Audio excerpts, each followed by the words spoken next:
Hi everyone. Yeah, I'm in the little corner just up here if you can see me. So yes, today's it's another episode of Ask a Dungeon Mistress because I'm live streaming. And what I'm going to do today is I'm going to be painting because I think basically there's only so much I can do with Ask a Dungeon Mistress because like you'll all get bored of watching. My sound test. Hang on, pause that. You'll get bored of asking me questions and stuff. So anyway, oh my god, I forgot the most important bit. I've got to quickly go and get it. Right, this is why this week's episode's on painting, because I went to my friendly local gaming store this Saturday, and what happened was uh, it's quite unusual. Normally, when I go in there and I buy something, he sees me and he puts the price up. Like I say, a friendly local gaming store. He doesn't put prices on anything. He likes to charge on a per customer basis. And sorry, a bit out of breath from running to get this. So yeah, he likes to charge on a per customer basis. So of course, so normally he charges me more, but this week he actually charged me £5 less. I think he just got laid or something. Anyway, so I bought this and I painted it up. Can I get this on camera all at once? If I adjust it slightly, hang on, let me just get to the controls, zoom it out, get me a chance to get my breath back as well. Video input, here we go. Video input, just going to zoom that out a little bit so you can see. So there we go. This is my new thingy. It's called the Dragon Dice. It's actually by Games Workshop. It's not a company I normally buy anything from because they charge, well, a lot of money for their stuff, a lot of money. This though was only 25 quid, normally about 30, which is okay. I mean, it's only a couple of plastic sprues, cost threepence to make, but yeah, it's not too bad. I mean, I didn't bulk at that price, whereas most GW stuff I do. So anyway, that was kind of like my Saturday. So after that, of course, I returned to, I was in the mood to paint. I'm just going to sort of put this out the way where it won't get damaged, hopefully. I was in the mood to paint, so I painted up the floors for my necropolis. And again, you can barely see that because we're too zoomed in and stuff. So zoom that right out. And this is stacked several layers deep. So there's like 1,500 of those little bloody skulls there. That took me all a Sunday to do the floors. So, like I say, that's stacked several layers deep. So I thought I'd do another Ask a Dungeon Mistress, but this time I thought I would do it while I was painting, just in case there's no questions. So you can ask me any role-playing question, especially if it's on today's topic, which is painting. And so I'm going to be. I've been asked several times to do tutorial videos on my painting, and I've always kind of shied away from doing it because I'm not a very good painter, I think. But I'm hoping with this Ask a Dungeon Mistress format that I can paint and take questions at the same time, and it'll all kind of hopefully, touch wood, work. If anybody, of course, asks any RPG questions. So to ask a question, just go to the YouTube chat, type in a message, and it'll come up on screen, and I'll answer it. And in the meantime, I'm going to paint and talk you through how I paint. And like I say, I've avoided doing a video on painting before because I always kind of felt, oh, I've got a question already. Hello, Becky. You role-played a convincing, holier-than-thou fascist paladin in the Rogue DM stream punk game last week. Is that going to be a regular event? Well, thank you for that. Yes, it is going to be a regular event. That game's running every 2 weeks. So basically this Tuesday, tomorrow, we're running my game. Unfortunately, Jenny won't be there this week, but so we're going to run my game this week, and then the following Tuesday, it's Jenny's game. So we're going to kind of alternate weeks. But yes, every Tuesday you'll be able to see me either GMing or playing, and same for Jenny, because obviously she's in both games too. So thank you for that question, Lord Morbius. I'm just trying to so I've got my screens turned around because my painting desk is behind my screen. So of course, what's my left screen is now on the right, and so I'm moving my mouse the wrong way. So yeah, that's going to be a regular thing. Oh, how would you describe steampunk to someone new who's never heard of it before? How well do you find that steampunk integrates with the D&D rules? Um, I, I think I'll take the second part of that question first, which is how well does steampunk integrate with D&D? I think it just does. You know, D&D is background agnostic. You can play any setting you like. Where it kind of fails a little bit is where you've got D&Ds are mostly a combat mechanic system. So when you've got combat that involves weapons D&D doesn't have rules for, that's where it starts to fall down. So it's not so good at doing sci-fi or modern day stuff. Although people have done rules for that, and, you can use those rule sets and then it's fine. How would I describe steampunk to someone new who's never heard of it before? Well, they will have heard of it. They just might not realize it. Chitty Chitty Bang Bang is steampunk. I'm just not sure that's how I'd describe it, though. Gosh, it's a hard thing to sum up, isn't it? I mean, the concept of steampunk is today's world, but without electricity. So instead of electronic gadgets, you have steam-powered gadgets. That is steampunk. But how to describe that? Very, very difficult. I don't know if I could have the words. So, yeah, it's today's world without electricity. So, which is why in Jenny's game it opened up with us being on a train. Of course, it was a steam-powered train, and of course, it had a crash because that's what happens in adventures. It's like a boat in normal D&D. Don't get on the train. Right. Oh, another question. Would you call it Victorian sci-fi? Yeah, that's a fair statement. Steampunk Victorian sci-fi. Yeah, I mean, I've done steampunk games where you're traveling through space on sailing ship type things, which is kind of D&D Eberron, really. I mean, D&D does have its own steampunk setting, which is Eberron. They just haven't released it for 5th edition. So yeah, was that your last question? Steampunk integrate with D&D? Yeah. So Eberron is D&D steampunk. Okay, so let's do some painting, or at least try to. So, like I was saying, I don't normally, I've avoided doing a painting video because I just don't think I'm that good. But one of the things I then got asked when I said this on camera that I don't think I'm good enough to do a painting video was people say, yeah, but we're curious about your style. And I thought, well, here is something I can contribute. And for me, like the two most important rules of painting, like the two things that have the biggest effect, don't seem to be talked about by anyone. And the first one is your choice of undercoat, because I always undercoat. I wash the stuff and then undercoat. I didn't wash these actually, but I went straight to undercoat. And in this case, I've undercoated in grey. And that's because I want some fairly bright colours, but I don't want it to look too new. Like when this is done, it's going to look more like this with some dirt on it and stuff. I didn't want it to look too new.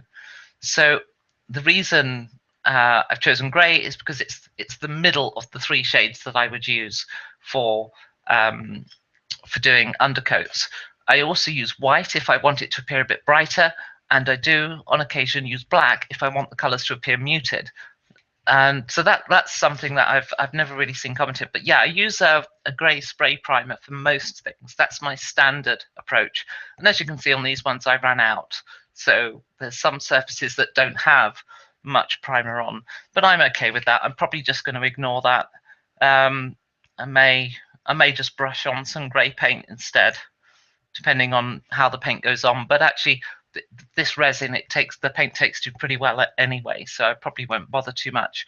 And I'm not worried about the difference in undercoat here having a different effect on the shade, because like I say, I want it to look kind of tatty and battered and stuff. So this is my Necropolis dungeon that I've been working on for a while. And yeah, it's I set myself a bit of a challenge. If we have a look at the floor tiles here, you'll notice that it's got a blue inlay and a black inlay. And it just the floor tile is 4 base colors just on the base color stage. That's quite a lot for such a small area. I mean, if I count the whole dungeon up, there's over 1,500 of these skulls, and of course, as you paint them, you've got to watch out for each eye and each nose and not cover it up. But the way this is done, the way I approach this, it's the same way I approach painting a miniature, which is I start with the most recessed area first.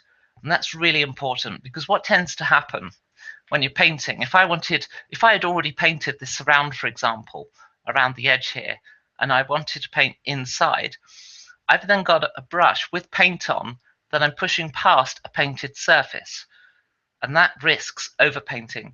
So I always try to paint the recessed areas first. So in a miniature, I'd normally start with the face, and I would have that painted in its base color at least long before I painted the helmet or the hair. Now that changes when you've got a miniature which is, that changes when I'm doing the face details. Details like that I add after. So as you can see, this has been base colored. It hasn't got any details. And that's really the basics of it. Mostly, it's very rare for me to use a paint mix. I would much rather have just have the right color. The reason for that is I can go away and come back to it later. I can do large quantities and have the same shade throughout. That's a personal choice. Lots of people like to mix. Lots of people will add water to their acrylic. What brand of paints do I prefer, and what are the differences between the different brands and types? Well, so I've got a few here. Let me just grab them, and some really old Citadel ones. So I'm just going to clear the question. No, I'll leave it on screen. What I'll do is mouse, different screens, confused. What screen's my mouse on? Maybe I'm just going to hide that for the moment. So Citadel paints I don't like.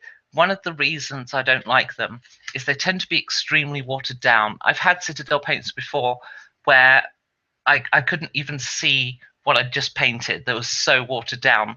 And some of them, it's like they came pre-dried. You get a little bit of paint in the bottom and then a load of water where it just hadn't been mixed properly. So I've always considered them really low quality, although other people rate them highly. I have a few that are just kicking over from 20 years ago, and those ones are fine, but most of my Citadels got thrown out long ago. Now, the Reaper Master Series paints have a really good reputation, as do Vallejo. I've not used Vallejo. One of the things about the Master Series paints is the pigments are actually really fine. So it's a very fine grain pigment. And what that means is it should go on smoothly, but you may need to use more than one coat. The problem I have with them is the squeezy bottle. So there's two downsides to that. Firstly, you have to pour to a palette, because you can't brush straight from the lid or the bottle. Some people prefer that. I think it's waste. But because it's a squeezy bottle, you've then got to squeeze the damn thing all the time, and occasionally it'll get clogged up. The nozzle will get clogged, and you have to clean that out. I find them just like really hurts my hands when you got to squeeze them constantly. So if I'm painting all day, I'll really feel it from them. So mostly I use this stuff, which is just a hobby paint, cheap stuff.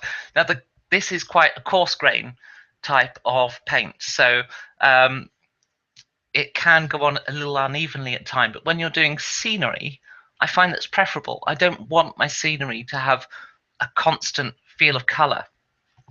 I do occasionally use proper art paints for some pieces. So this is it's quite old now, but that's a proper canvas paint. I only paint in acrylic, and I'll explain that in a moment. I don't use oil paints, but yeah, that's a proper artist red, which again, it's like the Vallejo and the Reaper paints. It's finer grain, only it comes in a tube, and I can work straight from the tube, or squeeze some out if I want to. The reason I use acrylic, firstly, I don't see the point of using thinners if I don't have to. Secondly, you can control the density of your paint with water. Whilst you can't control how coarse the grains are, the granules inside of the paint, if a paint is too thick, I can thin it down. Right, so if it's dried out a little, just add a bit of water, stir it, and it's fine. If it's too thin, I can just leave the lid off for a few hours and it'll thicken up because some of the water will evaporate. So I like that about it. But also, as you'll see, if I get to make any washes later, the advantage of acrylic is that you can make your own washes, which I always do. I don't buy ink wash, and see the point. It's just watered down paint. So, and if I do get to do any painting, you'll see that later when I do my ink washes. So let me have a bit more caramel chococino,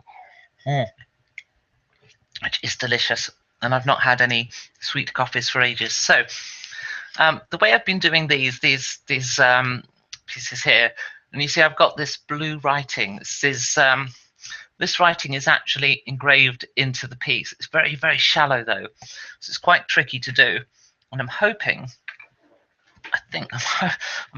I can find a piece that's got the writing that I can then show you how I do that. No. There's one. Right. I'm going to do this piece. So, and it's the same technique I used here, only here I didn't go to all the different colors. I kept this a solid writing color, but it's principally the same brush techniques, even though what I'm doing on this is I'm using a varied shade of blue. Are the expensive brushes any better than the cheap big box store brushes?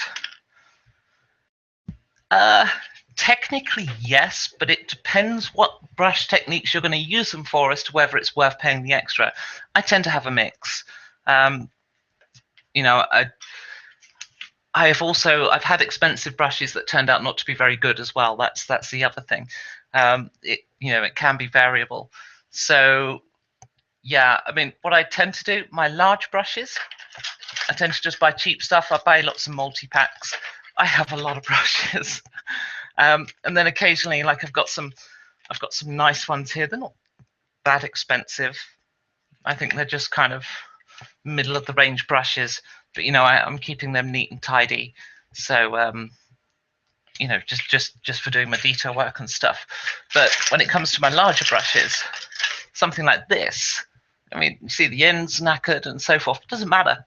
Absolutely doesn't matter. In fact, I'll use this brush and show you how much it doesn't matter. So the way I'm going to do this writing, is just going to get that on there quite thick. And if I just turn this around so you can see it, I'm going in at all sorts of different angles. Right, and I'm putting the paint on quite thick, and there's a reason for that, which you shall see.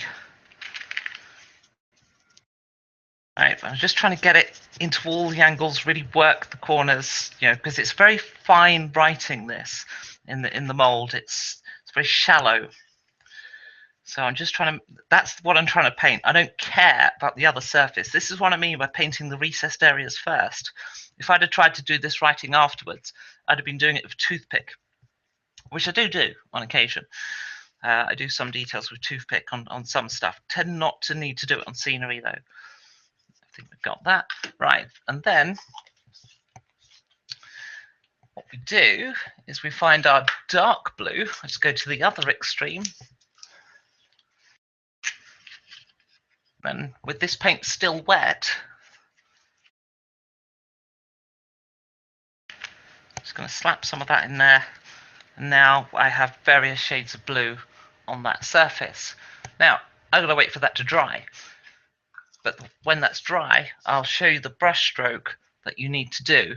In fact, I'll try and explain it now, but I won't obviously be able to do it until that's dried off.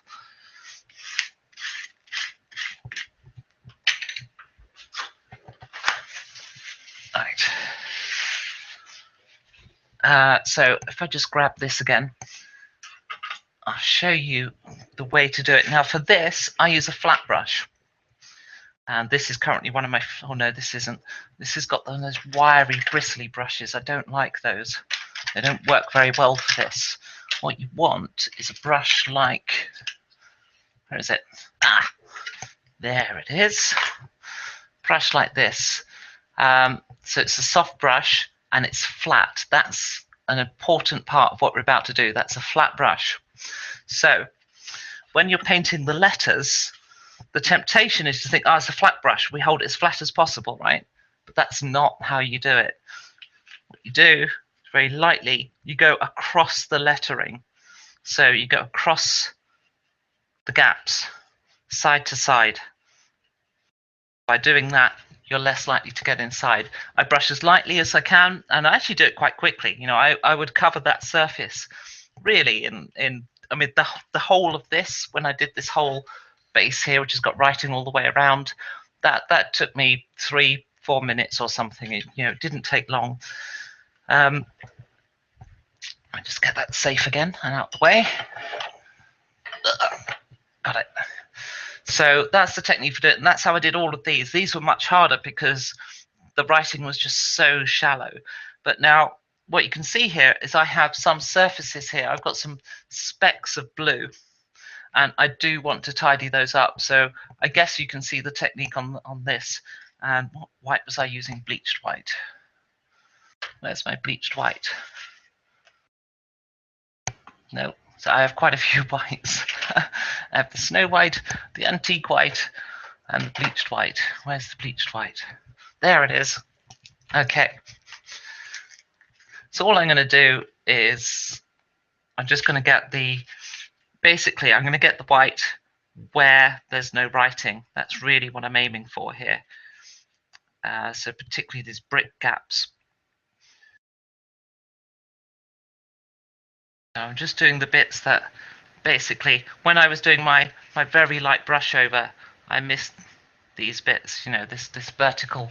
I don't know how well you can see that from where you are, but these brick lines in particular still have blue on them, and I don't want that. Just take them out.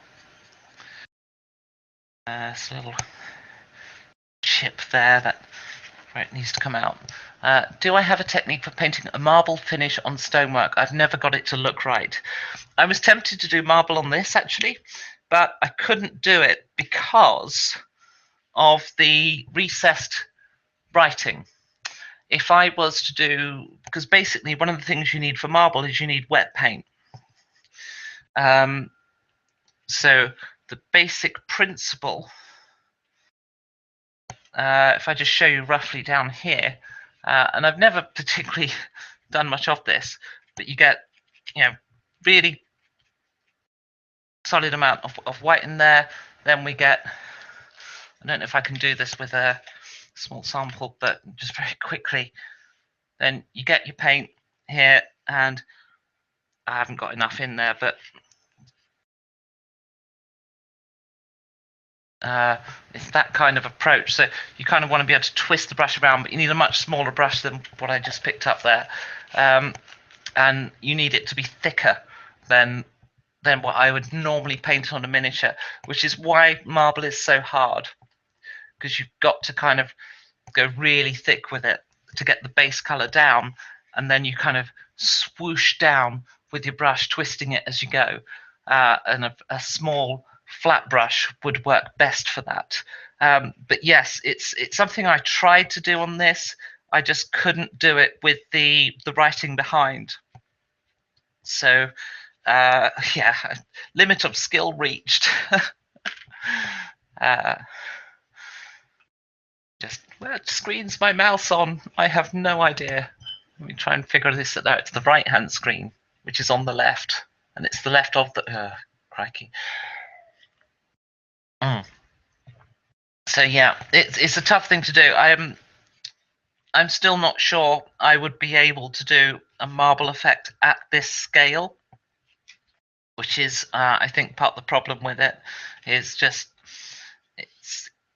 to do it, you've got to put the thickness on of the base color, quite dense, in order to get the moisture there to carry the paint properly as you swoosh down. So yeah, I'm not sure that marble is necessarily possible at this scale. If it is, then I would love to see your technique, because I've not managed to do it yet either. I think there's another question on screen. I'll take a look in just a mo. Just finish this piece. Getting these cracks out. I'm not actually too worried about these cracks, or am I? So I was thinking I'll ink wash these, but I don't think I'm going to, because I think that'll ruin the writing. So let's have a look. I use a cheap brush that I've cut down to just one bristle. These are for painting eyebrows and moustaches. I never thought about it. What would work for marble veins? When I've seen marble, I've never seen marble veins done at this scale. That's the thing. So when I've seen it done, it's always a flat brush. So something like the one I'm holding now. But to do it at this scale, it would have to be smaller. For doing eyebrows and stuff, I use toothpicks, because I find I've got more fine motor manipulation over a toothpick than I have a brush with the soft end.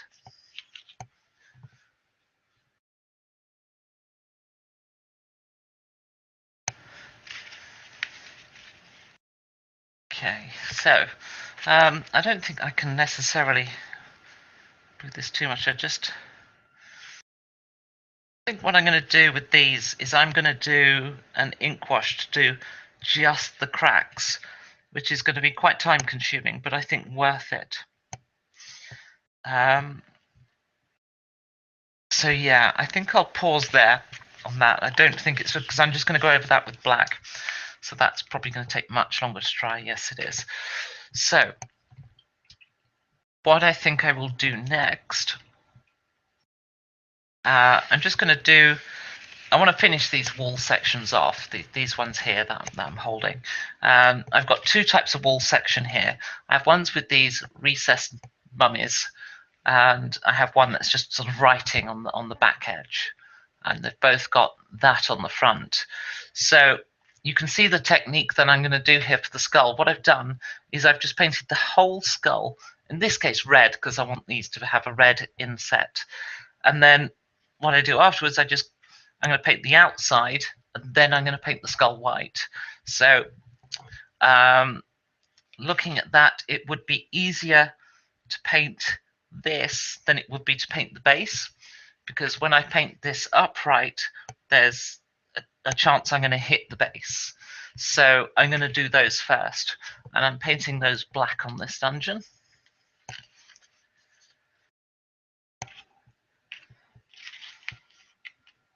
Is that the right brush to use? No, I don't want to use this brush on that stuff. So I go to, I'm just going to use a size 1. Have I got one a bit bigger? Size 3. Let's try that. One of my new ones out.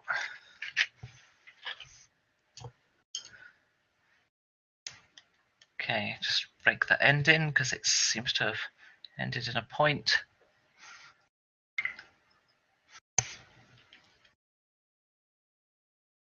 I seem to have lost one of my viewers already. Obviously, somebody who, I don't play with miniatures. But you can ask me any role-playing question, and I'll endeavour to answer as best as I can. I'm not bad at this stuff, so well, the RPG stuff. So any question, like, just go into the YouTube chat and ask away.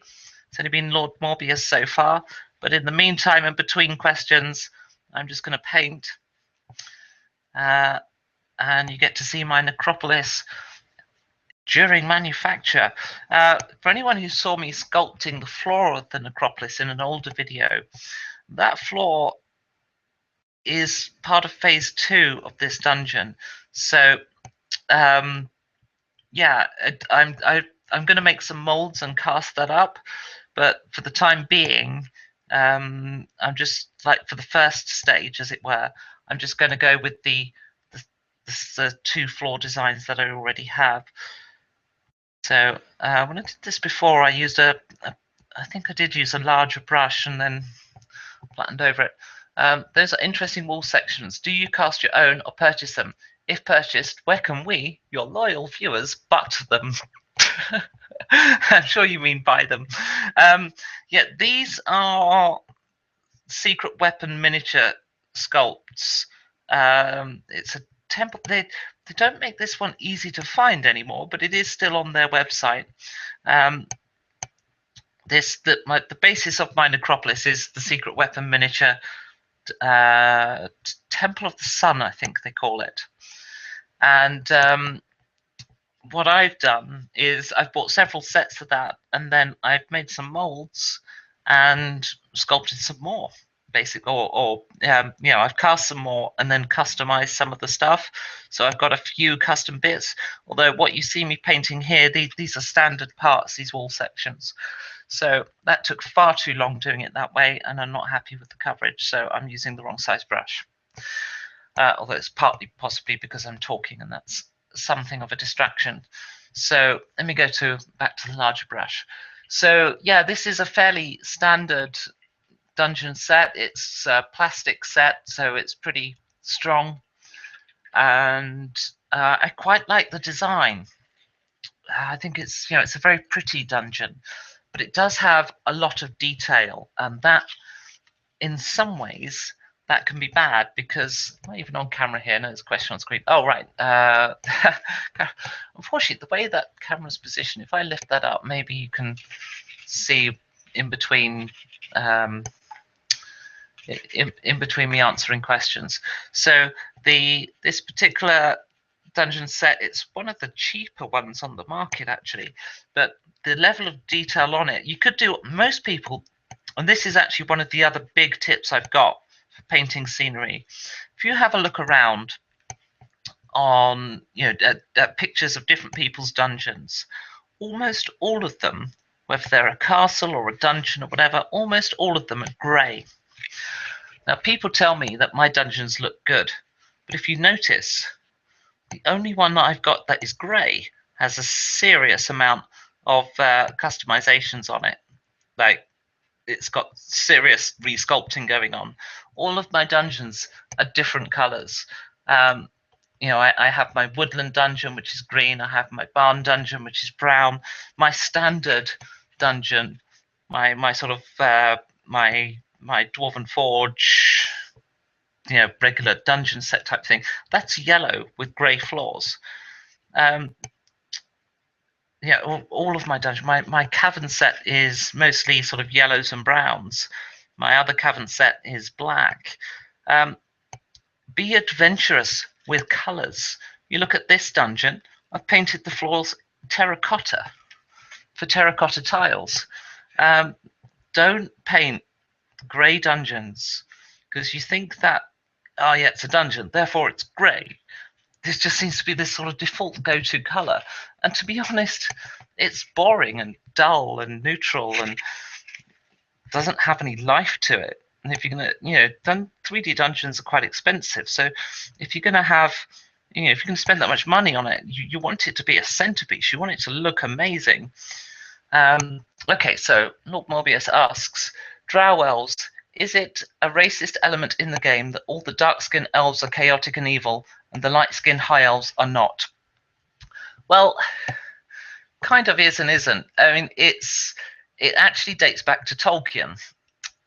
You have to bear in mind that Tolkien was from a different era, and he just is not. I don't think he was necessarily racist. I don't honestly know, but what he based his idea of the elves on was his idea of the perfect society. And of course, he was English. He lived in a country that at that time didn't have many black people, so he was basing it off of his ideal version of England. And that was, that his idea of England was an extension of what England then was. So there wasn't that many black people around. There was a few, but not many.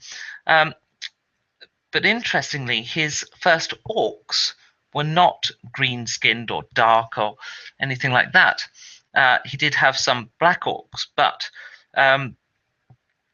the orcs were just nasty fallen elves, and stuff. And it's really, they only became green when Games Workshop and TSR got sued by the Tolkien estate. So, is it racist? I think it's naive, is what it is, because it dates back to a naiver time. As for drow in D&D, I don't know, because I think in modern D&D, the elves aren't light skinned. They can be all any different color, purples, reds, and all sorts. I think D&D has changed in that regard. It doesn't specify elves are light skinned anymore. And you're kind of free to have any hair color, any skin color, any eye color that you want, which I think is fine, whatever. I think a lot of people still play drow as blue skinned. I certainly paint mine as blue skinned. I don't necessarily see blue skin being representative of anything in the real world, though. So I don't really see it as racist. If anything, I think the fact that drows are a matriarchy is providing an interesting counterbalance in the world of D&D. Because all too often I've played in games where I've actually had people say at the table, in a game of D&D, actually, in a game of steampunk, not D&D, something else, but I've had it in a few different games. But in this particular case, in a game of D&D, somebody said, of course, back then women didn't have rights. And I'm like, what do you mean back then? It's a fantasy world. So yeah, I don't think that it came out of ignorance. I think it came out of naivety. Dragon colors is a bit more problematical, though, isn't it? They even had to change the way they refer to them, to change it to chromatic, because the early dragons were, of course, the colored dragons were the evil ones, and the metallic dragons were the good ones. That's a bit awkward. But yes, we say chromatic dragons now to avoid any direct parallels to the real world. I mean, I don't know if I would necessarily say that that's racist, given that a white dragon is a chromatic dragon. So, but yeah, I don't know. It's an interesting topic, because like I always used to just not go near race and racism for quite a while. One of the things I've seen online is a number of black D&Ders saying that, well, actually, where's the racism? Give us some realism. Give us some grit. That I found was an interesting perspective. And maybe it is good to deal with these issues in a fantasy setting, because it beats dealing with them in a real life. But at the same time, sometimes as a player, you just don't want to go there. Like I really don't want to have to deal with issues of sexism when I'm role playing, because I deal with that shit all day. When I go to work, for a lot of my career, I was earning a lot less than I should have been, and I don't want to come home and put up with the same crap in a fantasy game, because it's I just so it's interesting. I don't think it's inherently racist, with them being different, because I don't think it's all the dark races are evil and all the light races are good. I think that's changed over the years. I think it definitely was very naive in the old days, though. All right, let's clear that question. I can do it. Right. Oh, hang on, can't get my questions back on screen. Right, again with the drow. Is the fact that drow society is a matriarchy, females in charge, male second-class citizen, worshipping giant spiders, slavery, etc., a commentary on the dangers of radical feminism? No. For a start, the fact that you say radical feminism is in and of itself, I think, why we still need feminism. I actually think feminism is the most attractive quality that a man can have. because in case you hadn't noticed, the world still ain't equal. And I think there's still a place for feminism. However, I do agree with you that sometimes feminism can go too far. However, I think I think there's still so much need for feminism in today's world that the fact that on occasion that there are some people who take it too far is completely overshadowed by the fact that 9 times in 10 it doesn't go far enough. Um, is it a warning? Are the drow a warning? Well, if so, then it's from a very right-wing misogynistic perspective. I've certainly never perceived the drows as a warning of radical feminism. Um, I, it's interesting. What was Viking society a big problem? Because it wasn't a matriarchy; it was egalitarian. So they had very much more equal society of the genders. It was only the Christianity that came along and basically enforced matriarchy across Europe. So yeah, I'm not sure I would. Um, since when has putting women in charge resulted in slavery? If anything, I'd say women are more liberal. I'd say the Drow society, in many ways, is kind of a bit nonsensical.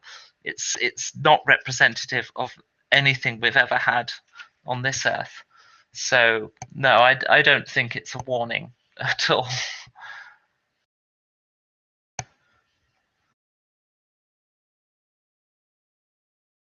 Oh, new question. I'm laughing to death. Hi, Becky. I've never found anyone that can explain the elven trance thing. Why does it exist in the game? Why don't anything. Sorry, why don't anything other creatures do it? Could I remove it without messing anything up? Okay, well, the trance thing, I think it kind of. The elves are always meant to be that bit more exotic than humans, and I think that's why it exists. And it's kind of like the gurus in India who sit there balancing on one knee. Of course, they're not. We all know they've got a metal chair running up one leg and stuff, and sort of hidden under their clothing. But the yeah, it's I think it's kind of based on that or inspired by that kind of thing. Um, what is the trance? The trance is meditation. That's how I look at it. So instead of sleeping, you meditate. I mean, Middle Earth roleplay, was it? Elves were vegetables. um, they weren't meat; they were vegetables.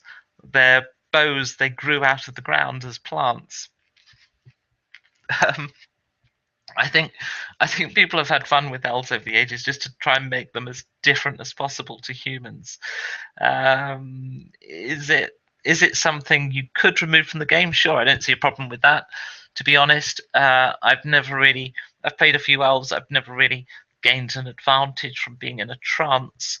Arguably, you could say you're able to guard and sleep at the same time. But to be honest, no, you can't, because if you're focused on making perception and stuff, you certainly wouldn't get a perception roll because you're in a trance. Yeah. Um, the fact that it's only 4 hours, well, I don't consider that a long rest. So yeah, you need 4 hours sleep, but you still need 8 hours to long rest. You still can just kick around for 4 hours having breakfast and doing the three S's, as it were. Daniel doesn't know that shit shower shave, which is what my group says or one of my groups say that whenever it's like, right, we get up, shit shower shave. Oh, three S's. It's like, okay, excuse me, just doing my legs. So yeah, you can change it. You can make it sleep if you want. There's no harm changing that stuff. It's not a perk, I think, that has a cost associated with it on the character. It's not an equivalent of something else on the elves. I think it's just color. I think it's just part of the variety of D&D and part of distinguishing elves from other races. But if you want to remove it, I don't see that causing a problem. Lord Morbius says, I think it is safe to say that Tolkien was a man of empire considering the era. Um, yeah, but you look at what he wrote about, and I think in some ways he was a man who enjoyed the simple life, or certainly argued for it. His heroes are hobbits, so I wouldn't. He's in many ways he's arguing against the machinery of war, because the orcs kind of represent that industrialized, you know, machinery approach to industrialization and conquest and stuff. And he was saying, in many ways the simple life's better. He comes from that era, but I don't think he was arguing for empire at all. That's my view. By radical feminism, I meant the Killer Men group, not the sensible equality feminism, just for references. I'm not sure I know what. Oh, kill all men. I, I think the kill all men thing only exists in the minds of male misogynists. I've never seen that. Um, even amongst the most ardent lesbians, I've never seen them go, we must kill all men. They just don't want to sleep with them. I don't think that that's really a thing. I think it just exists in the minds of YouTubers like Thunderfoot and stuff. Who's an idiot, by the way. Any ideas on recruiting new players if you want to start up a D&D group? Um, well, I've been really lucky in this regard myself. I've got so many games on the go now. So the first question you've got to ask is, online or in person. So if it's in person, um, it kind of depends on your age. If you're school age, then put a poster up. If you've got any kind of local newspapers aren't really a thing anymore. I remember when I was young. Gosh, that just made me sound so old. When I was young, um, there's a role playing group in my town. They just put an ad in the paper, not a cost ad. It was in the classified section. In fact, it wouldn't surprise me if it's still there, because I don't suppose anyone thought to take it out of the what's on guide. But yeah, if there's a local what's on guide, you could put something in there. There's sites like Meetup, which I used recently to find a new group. I gather it costs to be the creator of a meetup, though, but you could do that. It does really come down to age, as in some ways as to what's available to you. Are you looking for adult players, or are you looking for younger players? If you are yourself young, obviously, if an adult starts looking for younger players, one has to ask questions and maybe forward the details to the police. But no problem young players joining an adult game, just to be clear. It's just looking for the younger players might be a little bit creepy.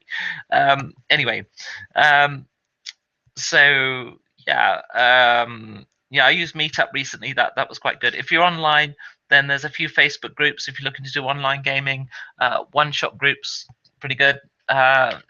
Depends on the system as well. If you're doing Star Wars, there's the what do they call themselves? Crikey, Tides of Change Facebook group. So there's a few Facebook groups like that, where there's a European-centric one-shot group, again on Facebook. I've not had much luck with any websites for matching players. When I do see players on there, they're always in the US. So I've given up on those type of approaches myself. I don't think they work terribly well, because they rely on a critical mass, and I don't think that critical mass really exists. But as I say, Facebook's worked pretty well for me for getting online games, and Meetup has worked pretty well for getting real life games. Failing that, check out local role playing or wargaming clubs. I've more than once got a role playing group by talking to people in a wargaming club, even though I'm not really into wargaming. I ought to be, with the amount of scenery I paint. It's supposed to be quite boring now. Watching me paint the same things over and over, and it's barely even on screen. Look. Okay, let's get. Where's the mouse? Can't see my mouse. There it is. Favorite White Wolf game and why? I've got to go for Vampire. Well, the problem with the White Wolf games is they're not balanced with each other. I don't know if that's changed in the newer editions, but like, you got vampire and that was all great. The werewolf came out, and why would you play a vampire? The werewolf just ate several vampires for breakfast. And then mage came out, and it's just like, nah, you're nothing to me.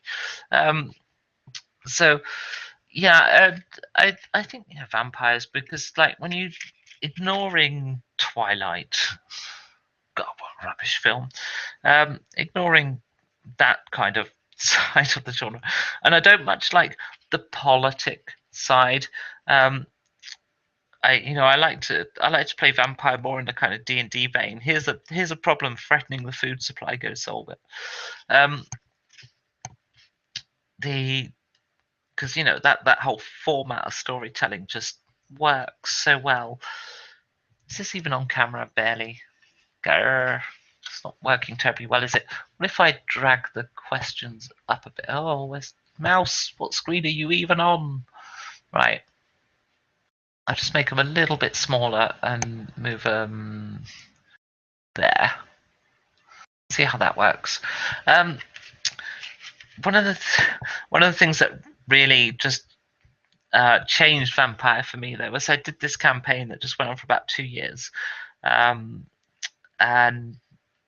we were playing as Camarilla. We weren't doing the political side of Vampire, so it was very enjoyable game, and we just used to do a different. I think I've mentioned this before, but we just used to, like, every little story section, as it were, we'd swap GMs once it was over, and then the next GM would move forward 50 to 100 years. So I started off in the colonization of the Americas. Was it the colonization, or was it the Civil War? No, was it the War of Independence? Might have been War of Independence. My character started off anyway, because I had two characters in that campaign. The first one died off. I can't remember when that started. And then we play through right into the future. I had to stop in the end because the characters got too powerful.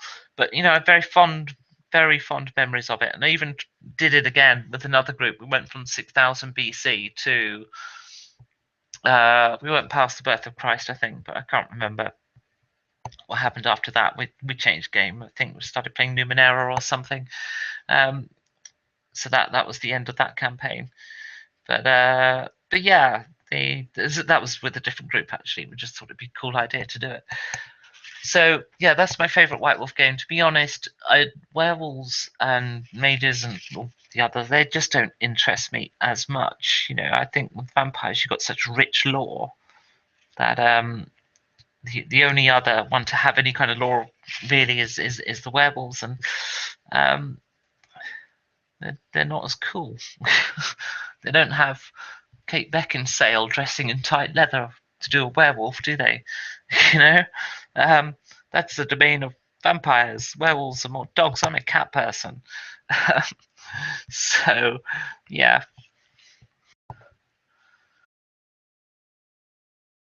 Clear the question. Clear the question. Oh, it's so tricky to do from this side of the table. Oh, it didn't clear. Come on, try again. Oh, I'm laughing to death. Asked part one. Oh, it's a two-part question. Okay. I've had a few ideas for non-lawful good paladins, but some people have reacted by saying if you have a pally that's not lawful good, it ruins the whole idea. Part two, it's like presenting an alternative ruins their idealized version of the class. How do you run the divine classes? Well, firstly, I don't do alignment anymore, to be honest. The problem is when you play alignment, the alignment tends to dominate the personality profile of the character. And I've seen those 9 characters far too many fucking times. I don't want to see them anymore. I'd much rather play the characteristics, the personality traits, flaws, bonds, and ideals of a character, because I think that stuff is far more interesting and varied. Secondly, the concept of the concept of lawful good in itself is based on the Christian idea of what's good, right? That's generally what defines what lawful good is. And to be honest, Christianity ain't in D&D. It's got no place in D&D.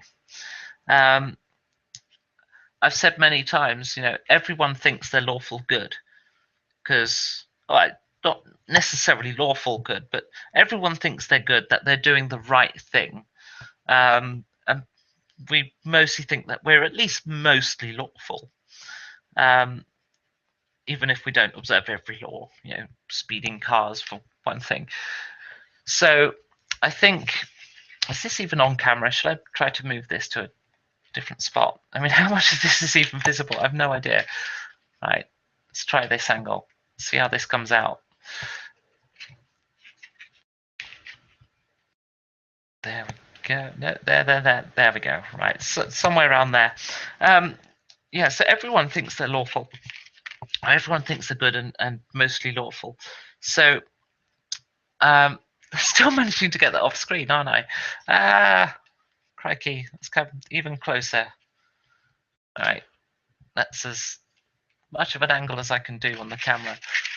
Where is it pointing? Down there somewhere. Okay. So yeah, everyone thinks so. When you think about the religions in D&D, what a paladin means is it's somebody that adheres to one of the gods. It sounds to me like what they're not doing is they're not creating their god when they're creating a paladin. That means they're doing it wrong. You're supposed to be a paladin of a god. Same as when you create a cleric, you're supposed to be a cleric of a god. What I always do is I like to come up with quirky rules and laws that god has, because like one of the things that's common to all religion is ridiculous laws. I don't mean that in an insulting way, but I'll give you some examples. A Jew cannot eat a misshapen grape. It's in the Torah. They're not allowed to do it. The grape must not be misshapen. Right? Leviticus, that's in Old Testament and New Testament. I think it's in the Torah, and I have no idea about the Quran. Leviticus means you cannot wear clothing with more than one material, which means any modern clothing's really wrong. Old Testament, there are more references against left-handed people than there are against gay people. Right? That's in the Old Testament. I think there's 27 references to left-handed people being evil.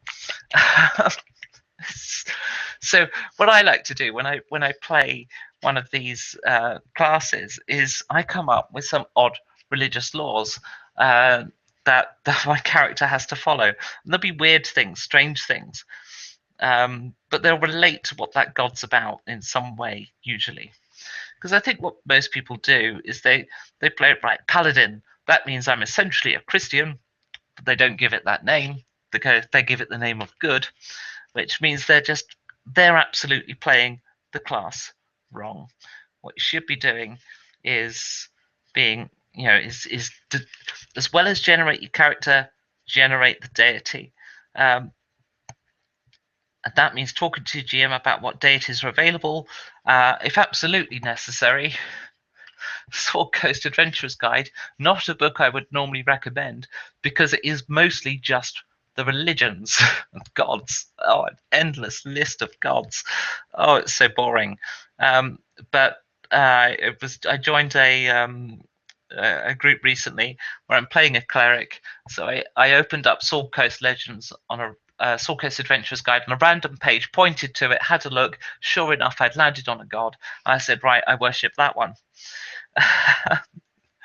So I've now got this dragonborn cleric that loves clocks and clockwork and mechanical things because she landed on I can't remember the name of the god now, but I have the page marked. It's fine. I'll get back to it. But yes, she must have an affinity with gnomes. I don't think it was a gnomish god though. I think it was a human god. Anyway, yeah. So tell them they're wrong.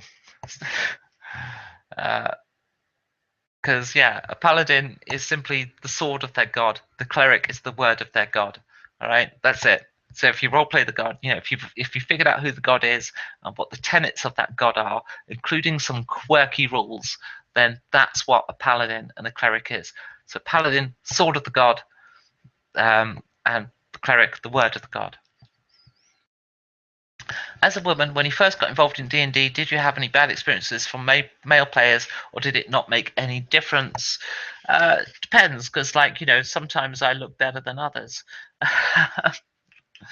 I think amongst friends it's fine. Conference games, though, public games, um, or even when I join a new group, sometimes I get hit on, and quite often I'll just tell new groups I'm gay just to solve the problem. So I don't even go there, because I don't want that interest at the game. The amount of times my characters have been hit on in games by insecure male role players as well, that's incredible. You wouldn't believe the amount of characters I've had chatted up. It's like, if you're going to chat me up, then chat me up, not the character. But yeah. Is it ever a problem? Um, to be honest, the only times that I think it's really a problem is when people insist that in their world women aren't treated equally, and I think, well, why are you doing that? Why? Because it's unnecessary. You didn't have to come up with that rule. You're only impacting me by it. What color is it really adding the game to just sideline me from all the role playing encounters? There's no place for that. Um, the only time I think I'd accept that is when a player has voluntarily elected to do something like a Dragonborn or a Tiefling, where that's going to happen, um, or a Drow. Those are races you don't have to take, because to be honest, they're not races; they're species. You could play a black human and not get racism in D&D. So yeah, it kind of bothers me when I get misogynistic world settings. I don't mind misogynistic characters. I mind misogynistic settings. They bother me because it's then like every fucking encounter. I just can't roleplay in this environment, just because all the doors are closed. So for fuck's sake, I had that in my career for long enough. I've got messages on screen because I haven't refreshed my thing. It means it's been going an hour. So there we go. Let's clear that off.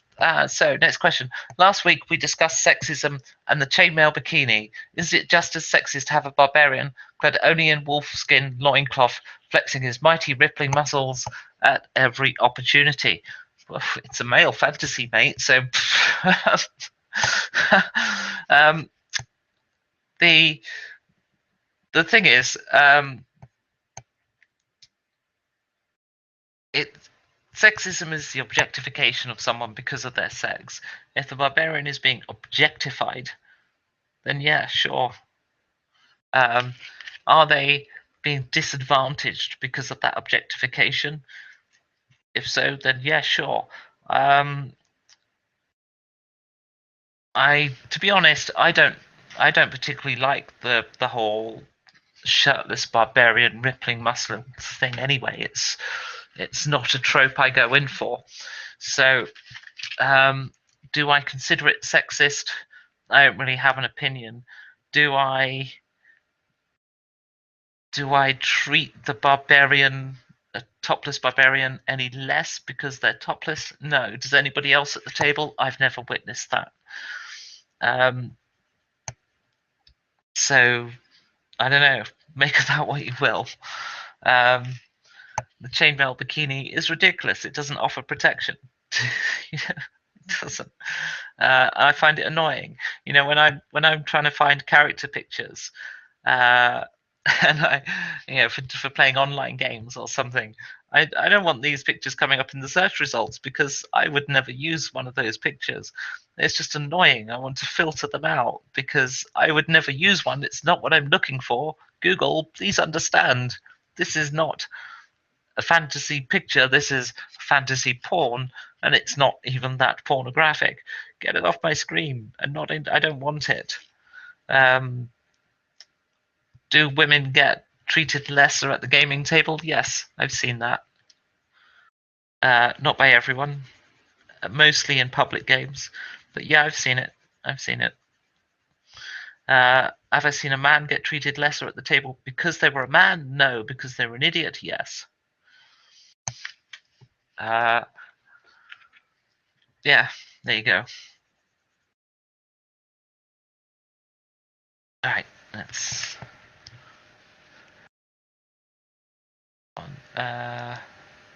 Oh, there we go. When I painted minis, I almost exclusively primed them with white paint. I felt dark primers took away some of the vividness of the colours. Do you prefer bright or dark primer coats? This is actually one of the things I talked about at the start of the video, is I choose my primer depending on what I want from that model. So sometimes I use white primer, sometimes I use grey. Very occasionally I choose black primer. I find black primer is particularly difficult on miniatures because it makes the details hard to see. I prefer to do miniatures with grey primer where possible, but sometimes I just want something to really pop. Like when I did my Rust Monsters, I did their primer in white because I wanted them to look bright and really stand out. So yeah, I choose my primer accordingly. Uh, Dratgast asks, do you have any preferred way to generate stats, stat array, point by, reroll all ones, or things that are banned, found a point in your games? I love the idea of point by, but I don't love the idea of not being able to get an 18. So I prefer point buys that allow me to like trade in a 15, spend some points to get it up to 18 if I want it. I suppose that's min maxing, really, isn't it? But I don't know. I prefer to random. I've done point buy a few times, but I think I don't like having a predefined list of numbers like in the book where you got like, was it 15, 14, 13, 12, 10, 8 or something? I can't remember now. I'd like to trade off those. When I'm creating that character, you are playing the rules. You're looking for ways to make that character both A, effective for the party, otherwise you're letting them down, and B, to be fun to play. So I wouldn't say min maxing is even necessary. Do I do it? Maybe a little. Is it a problem? No, it's more about um, knowing the rules. And if you know the rules, you can't help but min max a little bit because you know that a certain thing will go well with some other thing. Therefore, that might be a good combination to play. That could be fun, etc., etc. So, and I think point buy kind of falls into that. It it allows that to happen. Is that a bad thing? Well, tricky question. It's got to be down to whether if there's somebody in the group who wouldn't know how to best optimize that, then I guess it could be a bad thing because you don't want to diminish other players at your table. Is random stats good? Well, I've got a character sheet the other side of the room. One of my players rolled in a campaign where I think his third stat was 18, and he rolled it. I watched him roll it. It was incredible. The most incredible character stats I've ever seen. I think his lowest roll was about a 15. It's insane stats. And he wants to play that character once he's rolled it. He's genuinely rolled these amazing stats. He'll never do it again in his life. Of course, he wants to play the character. Who am I to take that away from him? But of course, in the same way, we sometimes, when we get an awful character, that paladin that was being mentioned earlier, that in Jenny's game that I was playing, that was the second character rolled. The first one, you wouldn't believe it. That I think the highest I got was a 12. This character that was all minuses. I could have had, if I'd had no stat roll at all, I would have been better. It was horrendous. So I re-rolled them. Jenny took one look at that. She said, "Don't play that." Because at the end of the day, I'd be letting the party down. I'd be less effective as a consequence. And point buy does allow for that. Balances out people's abilities if you've got the fixed array, and at the same time it's the most unimaginative way to do it, and it's kind of a bit disappointing. I think random is more fun. I think having stats at 18 is more fun, but at the same time, having a fixed array is actually the fairest way to do it. Um, so yeah, fuck fairness, have fun. uh, so um, I do sometimes when I'm creating a character. It depends on the situation. Like if I know some stuff about the game world that makes me just want to play a particular class, like when Jenny was talking about doing this steampunk game, I said I'd love to play like a fascist in this fascist, like somebody who absolutely believes in this fascist system, even though I'm totally not. So she said, "Well, it sounds like you've got to be a paladin then," because I was coming up with this character that was essentially the SS. It's like, yeah, you've got to be a paladin to do that. So I was like, yeah, okay, I'll play a paladin. But when I can, what I do is I randomly roll my race, I randomly roll my background, and then I'll um, I'll randomly roll my stats just down the line, and then choose my class based upon what I've got, and yeah, that's fun. Uh, Usually I do 4d6 drop the lowest, so yeah, the top three 3d6, because you got to just follow whatever rolling system your GM's using, right? So yeah, I take the 4d6 drop the lowest because I see I'm actually a long way behind on questions here, so what I'm doing, I'm actually going to just stop painting for a bit. I'm just going to maximize. What screen is my mouse on? Right, maximize ish that. My keyboard's the other side of the room. Okay, that'll have to do. So yeah, I do 4d6 drop the lowest because generally that's what people play. And there's no point. You can't. If you're in a game that's 4d6 drop the lowest, you can't then say, well, I'm only going to roll 3d6 down the line, and I'm going to play a wizard, whatever the stats are, whatever they are. You're then letting the party down because you wouldn't be able to pull your weight. And it's less fun to play if you can't engage in the game as much. So yeah, but I think 4d6 drop the lowest kind of works.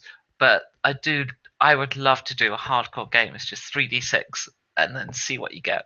But the problem is, if somebody rolls well and somebody doesn't, which can so easily happen with 3d6 down the line. It's about that involvement. If your character is that much less powerful than somebody else's, then you are consequently less involved in the game. So 4d6 drop the lowest just works better. A lot of my PCs, I'm laughing to death asks, have something they can talk about with the group, like ecology, religion, etc. But one class that seems stuck to the loner mold is the rogue. What is the appeal of playing one? Rogues don't have to be stuck to the loner mold. Um, wow, no. If anyone, I'd say ranger or druid. Rogues really aren't. They're people. Sometimes sociopaths, but the thing about sociopaths, they might not care about you, but people tend to love them for some reason. Don't know why. Fell into the trap myself once. So, yeah, I don't know.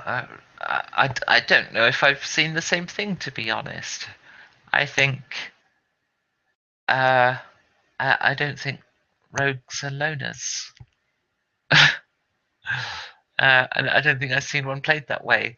I've seen rogues played against the party, but by youngsters, and yeah. I think with D&D, if you're generating backgrounds, you generally you've got some of that stuff about it. But I think D&D actually, to me, it actually falls too short. One of the things that I tend to do now, which is a fairly recent thing, is I generate my family as well. I'll is my mother alive? Is my father alive? Did I have a fractious relationship? How many brothers have I got? How many sisters have I got? Do they have the same trade as me from before I became an adventurer, or do they have a different trade? And I figured that stuff out. I'm working on a role playing game at the moment where I actually have tables for that stuff, and it's just done in seconds. Um, so yeah, but I think uh, the loner character.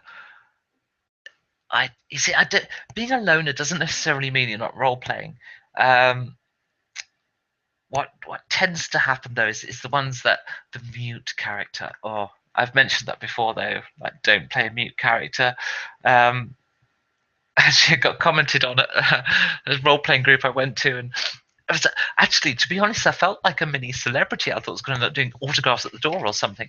This new role playing group I went to, like everyone there was a subscriber. I'm not sure about one person. He turned up after the conversation, but it was like, oh wow. But yeah, they mentioned my comments on playing a mute character. Don't do it. But no, I don't think is a loner a problem. Is that a I don't think it's an archetype of Rose. Maybe I'm being an idiot. I'm just going to move on. Sorry. When playing a rogue, I found that many times, not always, I find myself an adventure that has no locks to pick, no traps to find, no chance for stealth, because the plate mail guy always, I think I know what's coming, but always goes first. Any ideas on how to play a rogue with a weenie for a DM? Well, the first thing I would say is your DM should be writing adventures for the party. It's one thing if you're in a one shot, but if you're in a regular group and your GM isn't putting stuff in for the rogue, then well, they're a fool. But having said that, stuff for the rogue doesn't have to be traps and locks. Those are two classical things for the rogue to do. But at the end of the day, they're just dice rolls. And who really gives a shit about rolling the dice? It's about the role playing. And what you've got with a rogue, I mean, rogue is kind of this catch-all term for what is effectively a treasure hunter. I could do a close-up on my eyes and my scar. Dang. Sorry. Let's go. Let's point it at something more interesting. There we go. The thingy at the back there. There we go. And a coffee mug. Right. See, a rogue is this odd catch-all term, but what is your rogue? Why can you pick locks and pickpockets, or can you pick this? Not every rogue can. Why can you do these things? Is it because you're a burglar? In that case, roleplay the burglar. Every role-playing encounter you go into, like you walk into someone's house and you're like, you'll look at that house in a different way because you're thinking about how you're going to enter this later. Right? You might throw them a compliment. Oh, this place is clean. Does your cleaner come around often, or do you do it yourself? Throwing a compliment. What you're actually doing there is you're data mining for when the house is cleaned. Is there a cleaner that's in when they're out? you know, I love that picture. Can I have a close up? No safe there. you know, that's the burglar, right? Then maybe you're more of a street mugger. Maybe that's why you got the sneak damage down. It's maybe you're used to just coshing people and taking their purse while they think they're headaches because of the hangover. I don't know. Whatever it is, whatever type of rogue you are, there's an opportunity to role play it, and I think you can do that regardless of whether there's a lock to pick or a trap to spot. I mean, to be honest, I don't tend to do the classic traps. Spot for traps. You don't see it. Everyone starts acting carefully because the rogue failed the spot check. I don't tend to do that. I tend to build my traps and puzzles into the environment. So it's not the way I don't do problem solving on the dice. And at the end of the day, a locked door, if you fail that roll, you can't get somewhere. So it's only good for shortcutting, good content, or optional content, or rewards. And so you can't block your main quest line with you can't get through the door. So yeah, I'd say um, I'd say if you're at the end of the day, it's just dice rolls. You really need to make dice rolls. They're not the most fun part of the game. You still get to roll some dice, right? The most fun part is the characters to me. Goblins, kobolds, and gnomes all have their own little niches and fandoms. Have you seen anyone do anything interesting with halflings? Well, I think goblins and to some extent gnomes might have um, fandoms because of wargaming. I've certainly seen goblin armies. Have I seen gnome armies? I'm not 100% sure. They have garden gnomes, don't they? Do you know where a gnome comes from, incidentally? Um, it was something to do with this manor house used to employ people with deformities to work, like it was like their idea of a charitable thing to do. These people couldn't get work any other way, so it employed people with deformities to do work for them, like lifting stuff or whatever. And some artists used to come along and paint them. And the the first garden gnomes were sculptures he did based off of those pictures, and he sold them, and people bought them, and that was the first garden gnomes. That's where gnomes comes from. Um, Kobolds, I think, are just sort of archetype D&D. Um, I don't know about fandoms. I mean, fandom kind of. There's a D&D fandom. There's a Firefly fandom. Um, uh, there's a steampunk fandom, but I've never seen a convention for goblins, kobolds, and gnomes. Uh, I don't. Do they really have a fandom? Do they? I don't know. Um, have I ever seen anyone do anything interesting with a halfling? Well, not. I haven't seen anyone do a fandom with goblins, kobolds, and gnomes. I suppose there's kobolds are archetypical of D&D. Goblins kind of archetypical of goblins predates World War II and stuff, and things used to go wrong mechanically. People say goblins are in the machinery. So they just kind of found their way into role playing, I think possibly through Games Workshop.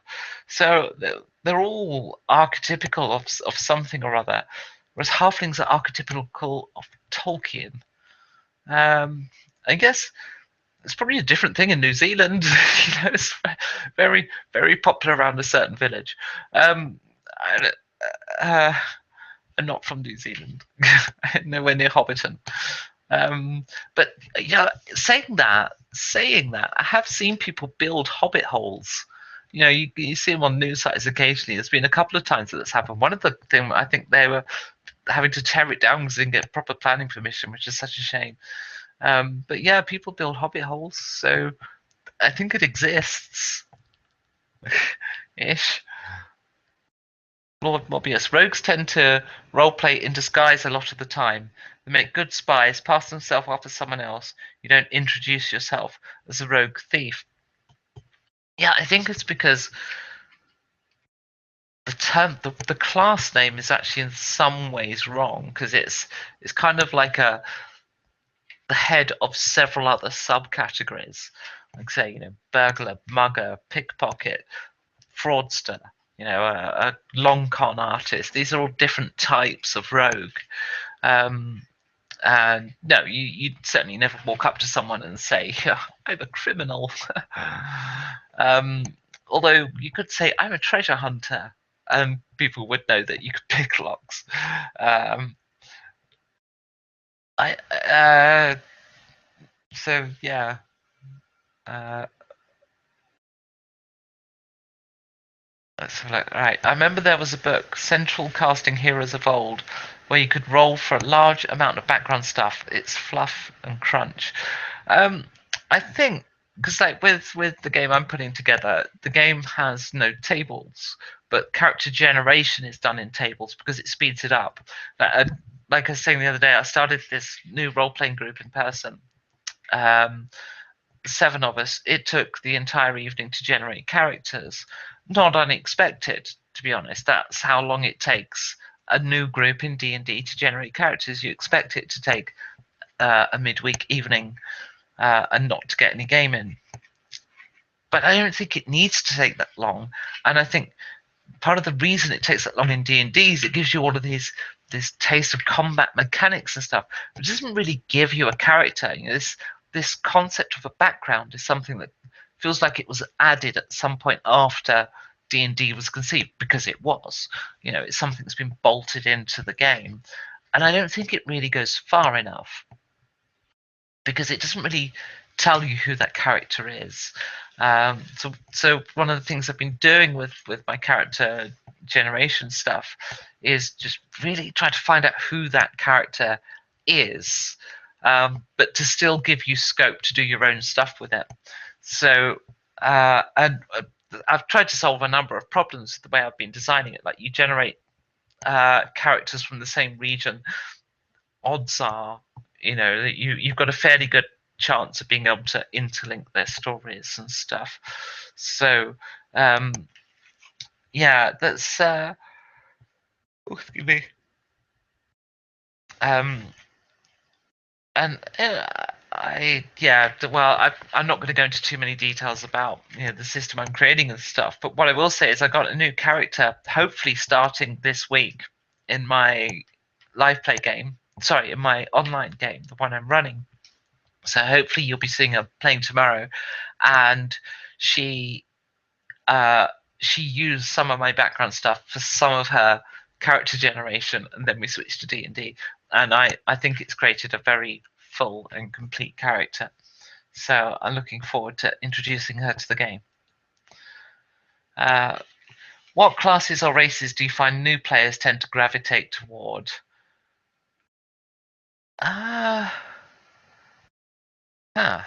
New players tend to gravitate toward fighter and cleric.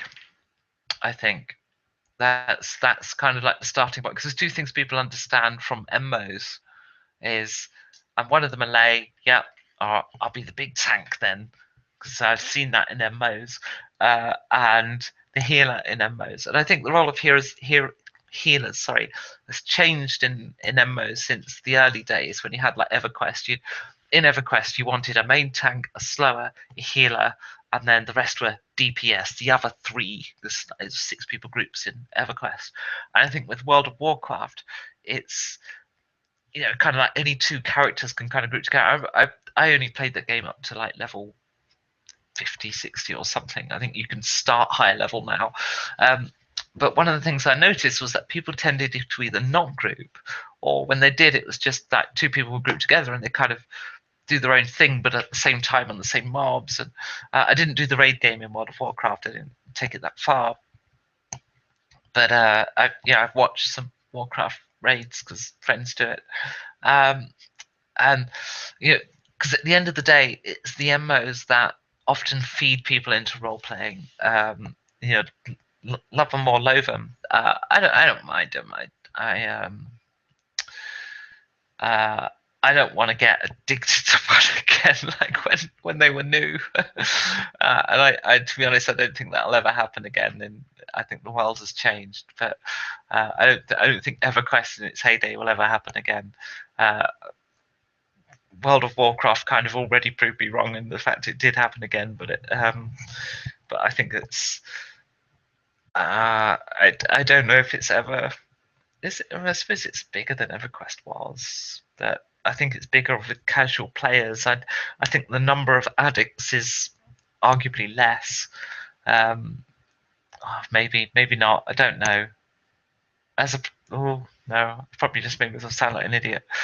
I think there's plenty of people addicted to it. Yeah, but anyway, the new players, their experience of role playing is usually based on an MMO. So yeah, fighters and healers, because those are concepts which are constants. But unfortunately, of course, the MMO healer concept is not how I think you should play a healer in 5th edition. It's this. If you just play a healer, all you're really doing is you're giving players the opportunity to keep role playing and having all the fun, while the healers just Yeah, okay, I'll give you some hit points. I rolled my dice. There you go. I've given you 12 hit points. You can go off and do all of your fucking actions now. I'm just going to stand here. No, get out there. Do some damage is actually a good way to heal, because if you put the monsters down quicker, it can't hurt you. And holy fuck, I just created this cleric at first level, a 4d6 nuke. Okay, it takes a first level spell slot, but at 4d6 nuke, hell. Comes to the boss mob, I'm throwing that out, not the heals. Screw that. I just use the cantrip to make you not have to roll life death saves. They ask for heals, I'm just gonna not be that kind of cleric. Um uh well, it's miniature porn. Look. Zombie pizza. I'm not gonna read that question out, but look. Miniature look at the miniature porn. Grrr. So I was painting. I've put the painting down now, but because I was getting asked loads of questions and I wanted to catch up. But more stuff painted and stuff. So that's how you got here. It's role playing porn. There's no porn on YouTube. What are you talking about? Right. Have you ever played a murder hobo character, possibly back when you first started? Yes, I have. More recently than when I first started.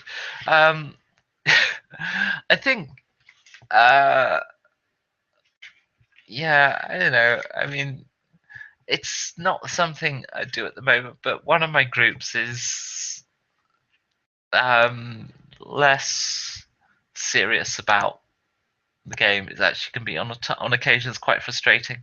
Um, so yeah, but sometimes you just want to have shits and giggles. Like I occasionally do this thing. I haven't done one for a good year or more actually, but I used to do this thing where I'd build a dungeon layout, and I just have a friend over, and it'd be one or two people, and it's just shits and giggles.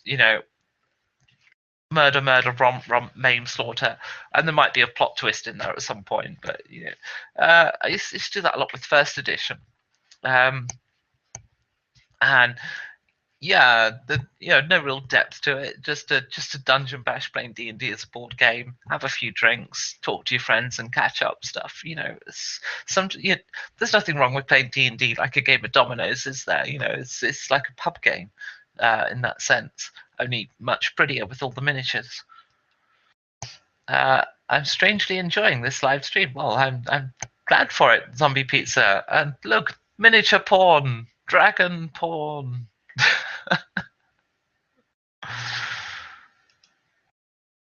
Lord Morbius asks, what are some of the best dungeon trap ideas you have come up with, and what inspiration would you suggest for new DMs trying to come up with trap ideas? I find traps really hard to come up with, because you've got to join multiple elements together to make a run encounter. I'll tell you the worst idea. The worst idea was a bit of code written on paper. It was only a simple subtraction code, but the players took one look at it, passed it, just went, no, can I roll to solve that? No, actually you can't, because I can't, it's only written there. you know, solve or die. But yeah, it's very difficult, I think, to come up with good traps. What you've got to do is sketch them out first and see if they work, because it's not a thing in the room, and I think that's what a lot of people do, is they put something in the room that is to be avoided. Really, you what I try to do is I try to design an encounter that makes the players think how to solve it, and one of the best sources of inspiration for that isn't actually on my channel. Okay, I'm going to give a shout out here to Drunken and Dragons, who does these encounter setups where, like anyone else's channel, some of it's better than others, but watch a few of his encounter design videos, because he does that so well. It's got so many of them. I haven't really put any of that content together because I haven't broken down the science of it at this time. I just kind of try to figure something out and see if it works. And I probably ought to be a bit more scientific about it. But what I often do when I'm trying to work this stuff out is I'll lay out my dungeons beforehand and I figure out how the puzzles are going to work. Um, so yeah, that's kind of how I do it. Is I just kind of I lay it out and go right. So that could be there, and then that, and then right, and then so that's how my puzzles come together. It's really in the building stage, and one of the reasons I think the building stage works well for that, or 3D miniatures works well for that, is it takes time to lay a dungeon out. So it gives you that time looking at the dungeon, thinking about it, and that's really where my inspiration comes from when I do this. So, and I guess if you haven't got a 3D dungeon set, you could achieve a similar thing by drawing it out. Um, spend that time looking at the encounter and different ways to that your players could have opportunities to solve that encounter. But yeah, try to stop thinking of traps as a square in the room that has to be avoided. Start thinking of it as the interrelationship between monster and environment. But yeah, go check out Drunken and Dragons for he's got some really good stuff on that, and I haven't done any of that kind of content yet. What I meant was people like to use those races in D&D because they're so different from humans, but halflings just seem like short humans. Have you seen a DM incorporate halflings interestingly? I see what you mean. Yeah, so I've never seen halflings used as a major race. Seen dwarfs used as a major race, and arguably they're not that different. But no, halflings are very, and I think they're kind of not meant to be. I think that's why they're kind of worked in Lord of the Rings. Is that they're this underdog race? They're just this. There's this place called the Shire where there's some people that just farm and don't care about the world, and they're small and not very strong, and you know, and I think that's kind of what they're meant to represent. They're meant to be underdogs. They're meant to be just like humans minus a bit, you know. Um, but of course, with that courage and plucky heart. So yeah, I don't know. Maybe we've all been missing something by not going back to the source material properly all these years. Yeah, absolutely. Go Drunkens and Dragons. It's a good channel. To be honest, I'm not much of a drinker myself. I'm not against drink. I just drink socially from time to time. Um, but part of the thing I kind of have a little issue with Hankins' channel is that it's so pro alcohol. Is often absolutely wasted half the time he's filming. I just think that's just a little bit um, not necessarily the most appropriate way to go about doing it. But his content's good and he presents well and it's interesting, and he packages it up well and he does the good music to it. And it's just like how can you not like that channel? As inappropriate as his state of inebriation often is, but I do wonder if he's going to regret that later in life and sort of have to give up alcohol and then be like, but my channel's called Drunkens and Dragons.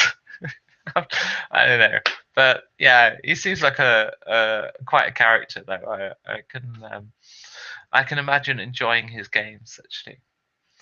Um, so yeah, what is the most outrageous crime you've ever committed in character, and what were the consequences? Outrageous crime in character. Gosh. Well, I suppose treason. Must have done that in character a few times. Obviously, plenty of murder. Um, uh, gosh, and crikey, I've done so many games over so many years, I don't remember them all. But outrageous crime. I mean, I think I don't really know how to answer that. It's like, because I genuinely I could never remember all of the games I've played over all the years. I mean, not even a tiny fraction of them. So, outrageous crime. Yeah, I don't know. I kind of feel like as a role player, I've lived too many lives to remember them all. Um, I don't. There's nothing that really stands out as outrageous though in role playing, and I think that's part of the problem why I'm struggling to think of one. Like in the right game, anything's fair game. Like when Jenny ran that game where we were all dead people that who'd been reanimated to kill bad people. You know, um, if in the right game anything goes. When you've played enough dystopian games, then is it a crime? Is it a crime for Judge Dredd to shoot uh, somebody who's like this unranked citizen, or something? So yeah, I mean, if it's like the thing that I would find most outrageous, then I guess genocide. Um, I don't think I've done that many times though. The Shire is a hippie commune. Dwarves are the one with the adventurous heart, and they don't care about missing second breakfast. Hippie commune. Yeah, okay. What is the most silly encounter you've ever had? I had a juvenile DM animate the poo in the outhouse I was using and had it try to kill me. A very crappy encounter to be sure. Crikey. Most silly encounter. Ah, crikey. God, you don't put me on the spot with this stuff. It's like, do you know how many years I have to sift through to remember this crap? Jeez. Quite a few decades. I like to think I'm older than I look. Silly encounter. Crikey. Yeah, I mean, I've fought Otyuks before. I'm actually just going to disappear off camera for a moment because I've gotten to a point in the evening where I need to do something that's far worse than what Hankerin does, which is to have a fag. And of course I'm British, so that means a cigarette. But yeah, see, in Britain you can smoke a fag and you're not committing a crime against a minority. Where is my fags though? So yeah, is that the silliest encounter? Jesus, I don't know. I really don't. Because there's a problem being down here, in that I cannot see the next question, which means I'm kind of stuck on this one. And I don't have a good answer. Crap. I don't know where my lighter is either. Right, I'm just going to come back up and find the next question. I haven't listened to it because I don't know where my lighter is. God damn it. Right.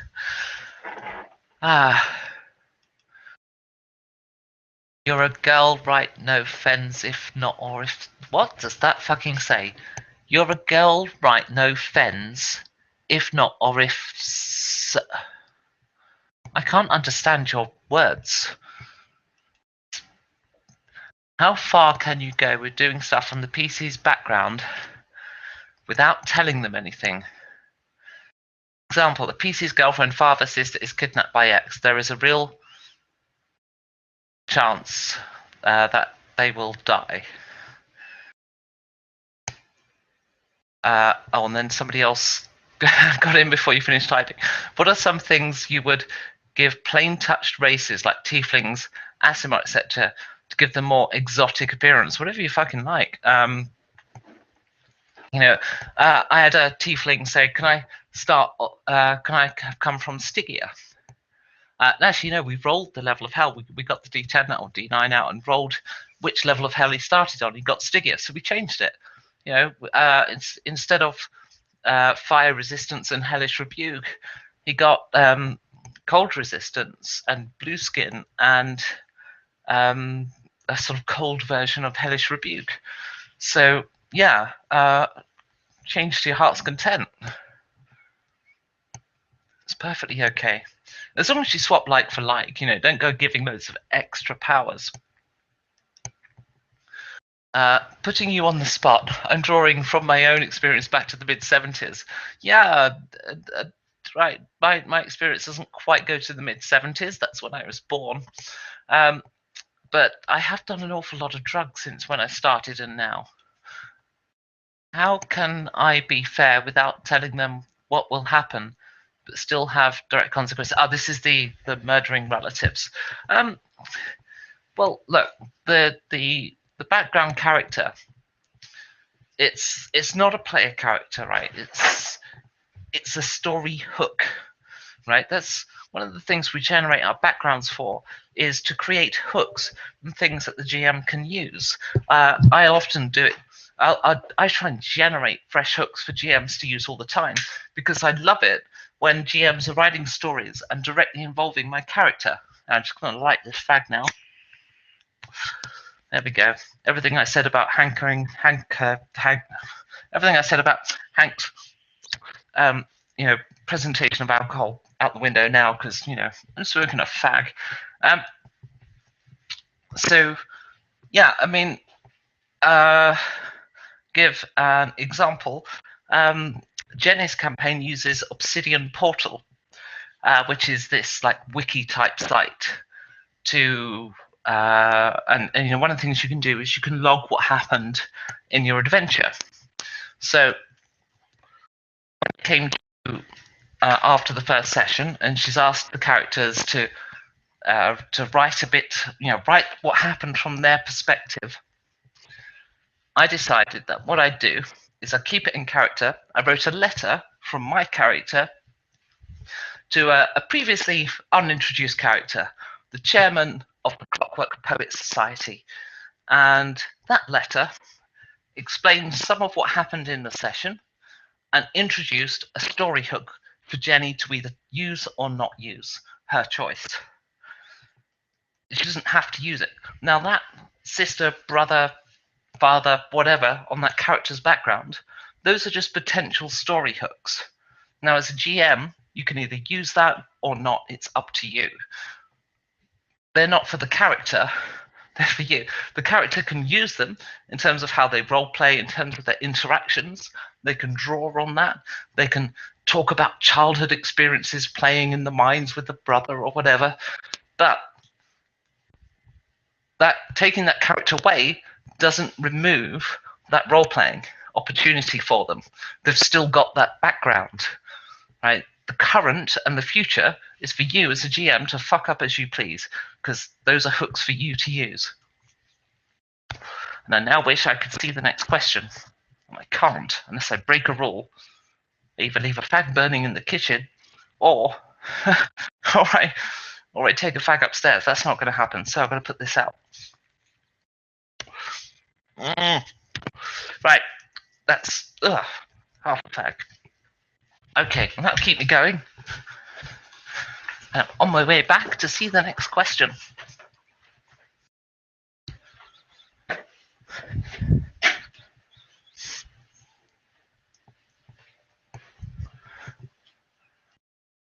And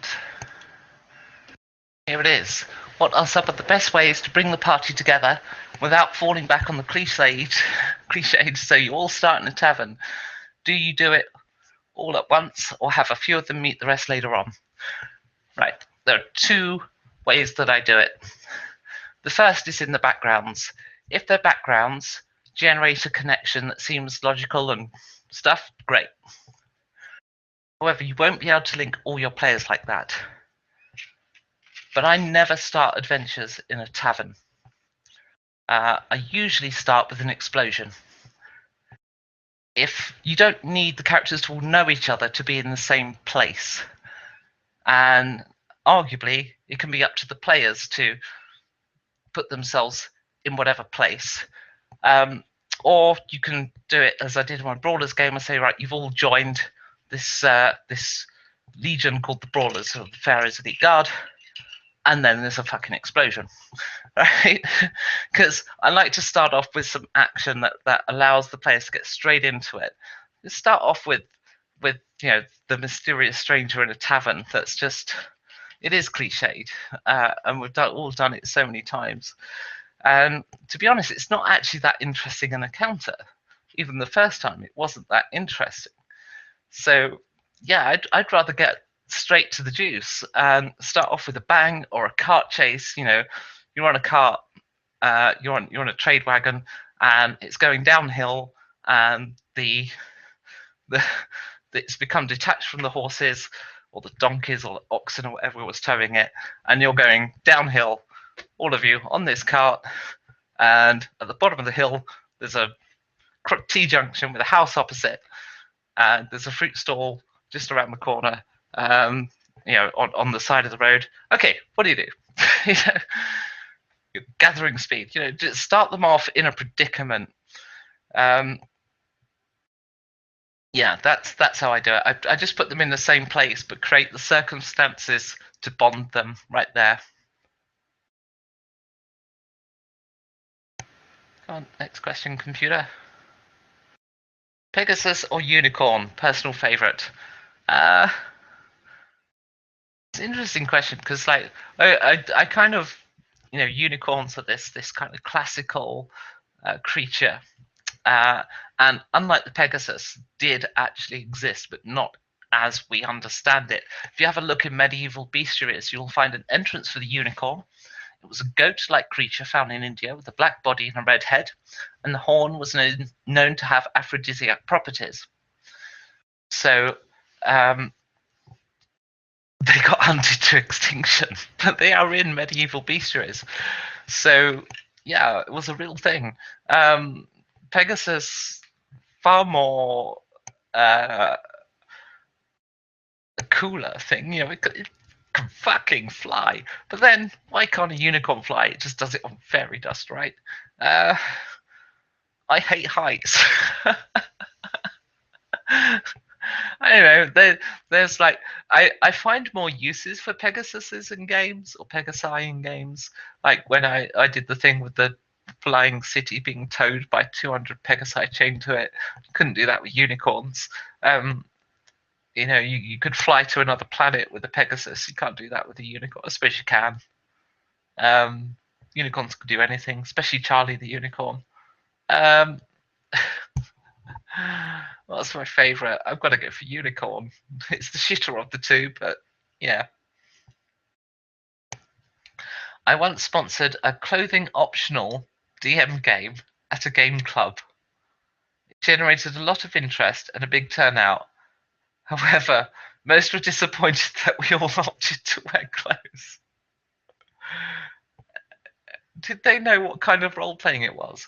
Um, yeah, it's kind of interesting because, like in television, when you're doing a scene where one of the actors or actresses is getting naked, then they they clear the set, um, and it's always when the set is the busiest. Somehow everyone's got a reason to be there. And I remember when I was this one time I wasn't working in television at the time actually, but I got this call out when I was working for Compaq to go to this. I think it was Elstree. I can't remember. Pinewood Studios, was it? Pinewood. I can't remember. Anyway, I got this call to, to go on set to fix this stuff being used by someone. I don't know, to fix this machine, and it was naked set. I forget the name they used for it now, but basically the actress was naked, and I wasn't allowed entry. And I'm like, okay, look, I don't care. I don't want to ogle her. How do I do my job? Yeah, because I can't come back. How do I do my job? And um, you know, they didn't have the answers, but yeah, they just assumed that I was somebody just kind of trying to sneak in on the naked actress. But yeah, that's a thing. That's a real thing. People love to see other people naked, but don't want themselves to be seen. Quite strange. But yeah, if you'd have done a naked game, nobody would have showed. Do you let male players play female characters and vice versa? Is a female playing a male considered a little more normal? I don't care. Play whatever you like. Play whatever you like.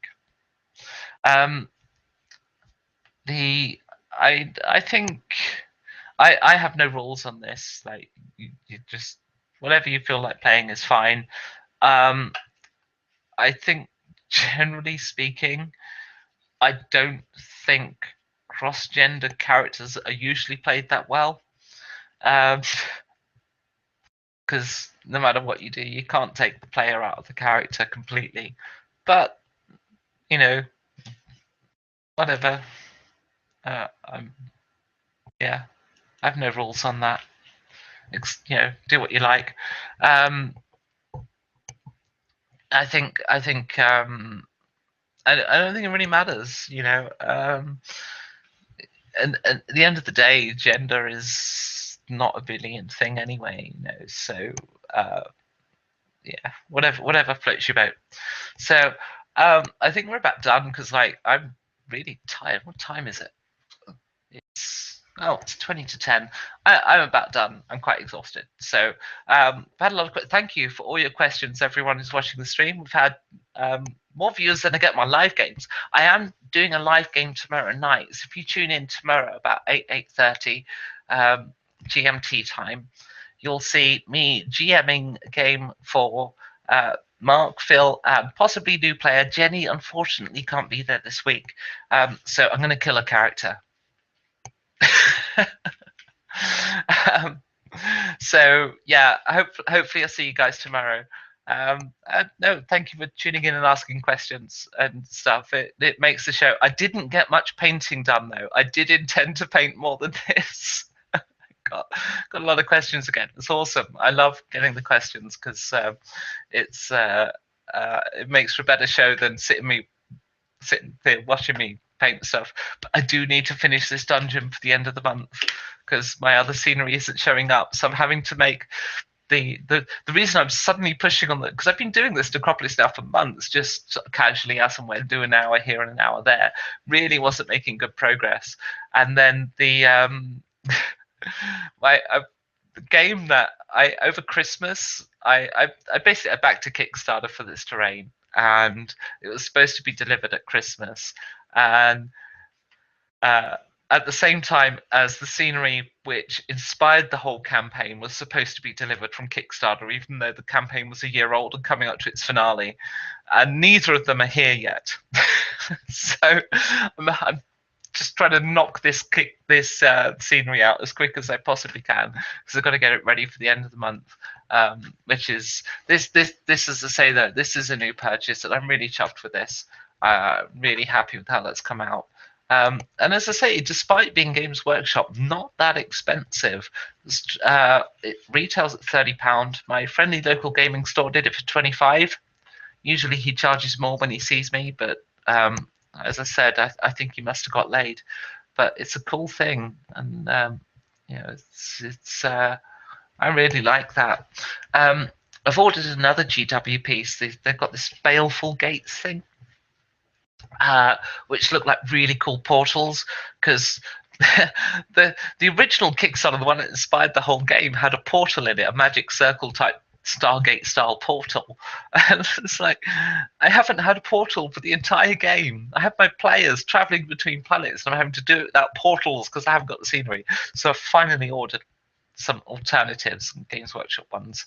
Not too badly priced, 30 quid, and you get two of them. But really, at the cost of what it costs to produce, it's quite a lot. So I had to look at their walls. They've got these walls that look a bit like the Blackgate type wall. Wow, they're expensive. Oh wow! I'd quite like to do a encounter at the sort of a Blackgate type thing, but wow. Yeah, they did this sort of circular wall that was I think it was 600 quid. Thank you, Lord Morbius, for like a fortress type thing, and to do the black gate. They have a gate which is about 60 quid, but it wouldn't cover the width of a gaming table. You'd need to then get the wall set, which for some reason doesn't seem to have any straight walls in, and then you're talking 100 quid, and it's just for fuck's sake.